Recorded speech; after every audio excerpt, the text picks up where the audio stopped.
Well, Texas gun owners are testing the limits of the state's gun laws. They're rallying at the Alamo in San Antonio. More than 1,000 people turned out there armed with rifles and shotguns. And that's also where we find our Heidi Jo Castro. So, Heidi, what is this rally all about? Well, Jonathan, earlier today, as you said, there was just a sea of armed protesters here. More than 1,000 people armed with rifles, shotguns, anything that qualifies as a long gun in Texas. And that basically is anything with a long barrel. And they were loaded weapons as well. These protesters showed up to, in their words, normalize the sight of these loaded weapons in public, which under Texas state law is legal. Now, they called this protest in the first place because they say there's a San Antonio ordinance that's in conflict with the state law.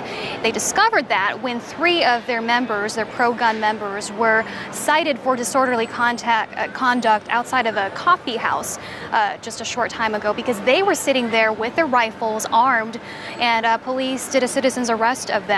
Well, they called this rally in protest of that, also to show the world, in their words, that these gun owners can be nonviolent and peaceful while still taking up their Second Amendment rights. Jonathan?